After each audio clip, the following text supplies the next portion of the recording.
5 berita terpopuler hari ini Jumat 24 Oktober 2025 di Bloomberg Techno/5. Yang pertama, KPK ungkap kaitan korupsi Katalis Pertamina dengan Riza Khalid. KPK mengungkap adanya kaitan antara Muhammad Riza Khalid dengan salah satu tersangka kasus dugaan korupsi pengadaan Katalis di PT Pertamina, yakni Direktur Pengolahan PT Pertamina 2012-2014 Krisna Damayanto. KPK memastikan perusahaan Riza Khalid berbisnis tata kelola niaga minyak mentah dengan PT Pertamina, di mana Krisna duduk sebagai direktur utama. Hubungan Riza Khalid dengan proyek atau pengerjaan di PT Pertamina semakin terkuat, seperti pada kasus dugaan korupsi tata kelola niaga minyak mentah PT Pertamina dan anak usahanya periode 2019-2023. Penyidik Jampitsus bahkan menjerat Riza Khalid sebagai satu dari 18 tersangka kasus dengan kerugian negara 285 miliar rupiah. Namun hingga kini Kejaksaan belum menangkap dan menahan Riza Khalid yang lebih dulu kabur ke luar negeri sejak Februari lalu. Kejaksaan pun tengah meminta bantuan Interpol untuk menangkap Riza Khalid yang kabarnya berada di wilayah hukum Malaysia. Kedua, China tuntut perusahaan semikonduktor Amerika Serikat serahkan data sensitif. Biro Investigasi dan Tindakan Perdagangan di bawah Kementerian Perdagangan China kemarin tanggal 22 Oktober 2025 menerbitkan kuesioner untuk mengumpulkan informasi intelijen bagi penyelidikan anti-dumping terhadap chip IC analog buatan Amerika Serikat, jenis produk yang dijual Texas Instruments Incorporation dan Analog Devices Incorporation.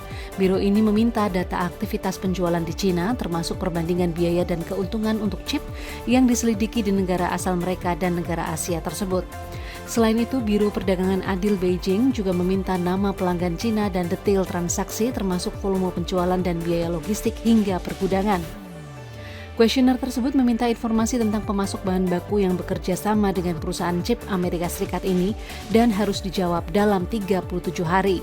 Penyelidikan awal dan perkembangan terbaru ini dianggap sebagai sinyal Beijing untuk membatasi perdagangan perusahaan Amerika Serikat sebagai balasan pembatasan ekspor Amerika. Semikonduktor menjadi titik fokus persaingan bilateral. Pasalnya Amerika Serikat telah memblokir akses China ke akselerator kecerdasan buatan AI paling canggih dan menggunakan literasi beberapa perangkat keras Nvidia Corporation yang kurang bertenaga sebagai alat tawar-menawar, meski pejabat Cina menolak dan menyatakan kekhawatiran akan resiko keamanan.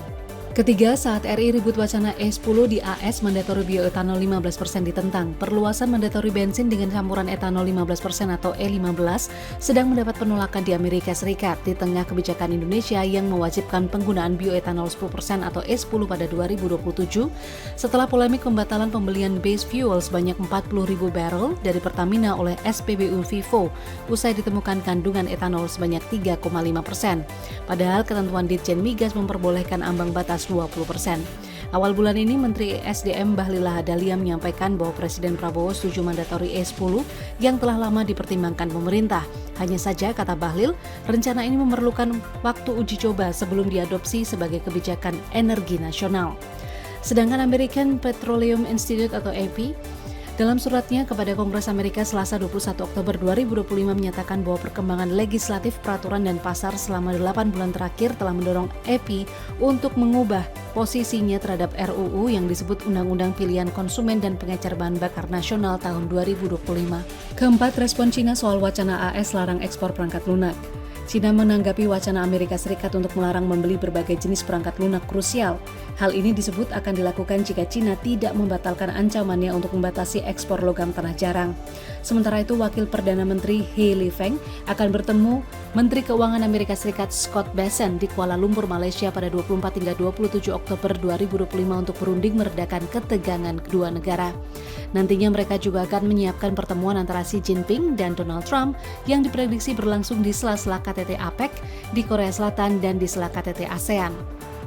Sebelumnya, menurut pejabat Gedung Putih, Presiden Trump sedang mempertimbangkan pembatasan ekspor Cina yang akan melarang pembelian berbagai jenis perangkat lunak penting.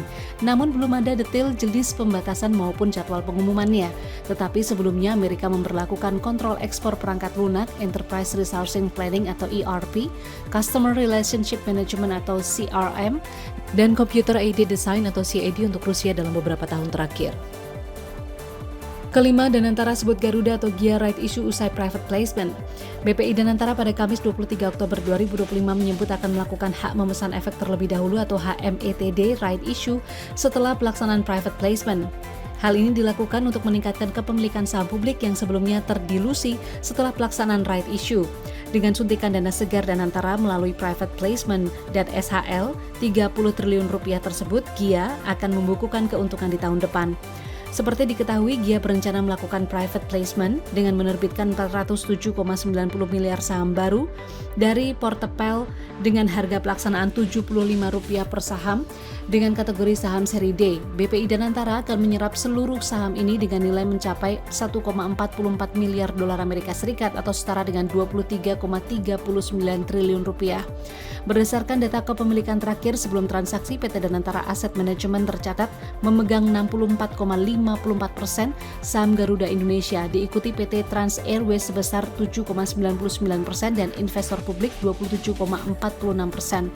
Setelah pelaksanaan penambahan modal tanpa HMETD, porsi kepemilikan Danantara akan melonjak menjadi 93,50%, sementara kepemilikan Trans Airways tergerus menjadi 1,47% dan publik terdilusi hingga tersisa 5,03%. Itu dia 5 berita terpopuler pilihan Bloomberg Technos hari ini. Ikuti terus update selanjutnya di www.bloombergtechnos.com.